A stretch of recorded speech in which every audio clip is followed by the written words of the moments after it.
So today I am going to give a speech of, actually it'll be Winston Churchill's speech, "We Shall Fight on the Beaches." So this is, the historical context of this is that this speech was given on June 4th, 1940, and this was during the time of World War II, where Nazi rule was where Nazi power was the supreme power in the region, and the Nazis were trying to take over the world. And 338,000 soldiers in the Battle of Dunkirk were just rescued. However, this was a very, very hollow victory because it was just by pure luck that they were able to save these soldiers. Now, Winston Churchill had to give a very motivational speech, one that'll raise the morale of the soldiers and to reassure the people that everything is okay. So this speech is the answer to his solutions, is the answer to his problems, and now to the speech. Turning once again, and this time more generally to the question of invasion. I would observe that there has never been a period in all of these long centuries of which we boast of an absolute guarantee against invasion. Still less against serious rage could have been given to our people. In the days of Napoleon, the same wind which would have carried his transports across the Channel might have driven away the blockading fleet.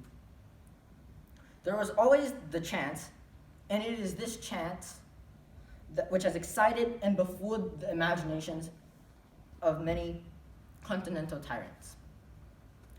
Many are the tales that are told.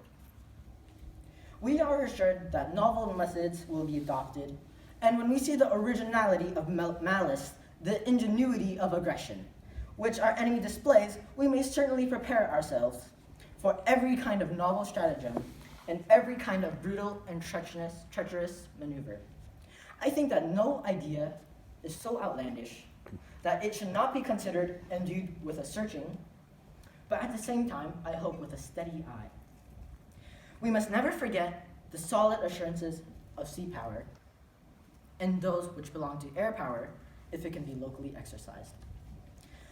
I have myself full of confidence that if all do their duty, and if nothing is neglected, and if the best arrangements are made, as they are being made, we shall prove ourselves once again able to defend our island home, to ride the storm of war, and to outlive the menace of tyranny.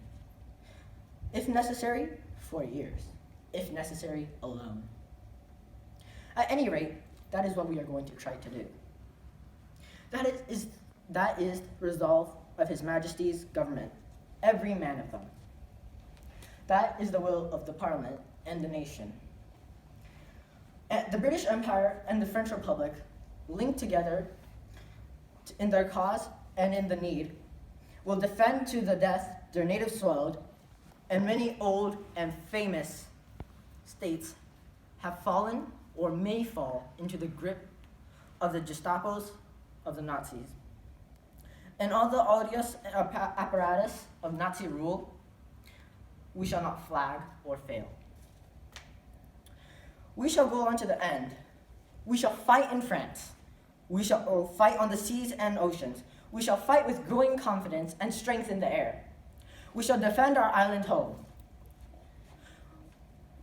Whatever the cost may be, we shall fight on the beaches, we shall fight on the landing grounds, we shall fight in the fields and in the streets, and we shall fight in the hills. We shall never surrender, and even if, which for a moment I do not even believe, this island, or a large part of it, were to fall under Nazi rule and may be subjected to starvation, that our empires beyond the sea,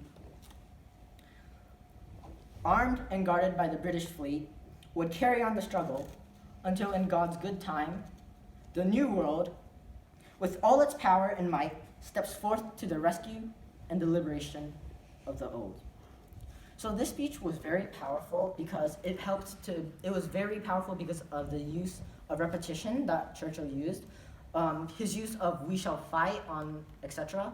was very powerful because it signified a sense of patriotism and honor to be able to defend their home and to be able to protect themselves from Nazi invasion.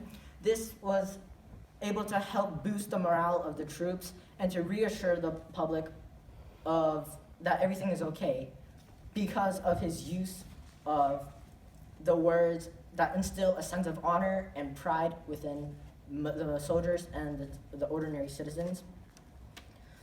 I believe that, additionally, this speech called into question the power structures at the time, additionally because it was Nazi rule at the time, right? And the Nazis were about to invade Britain and France.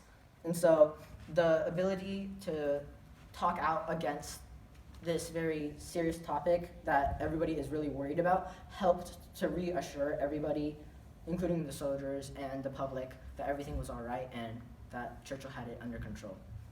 Thank you.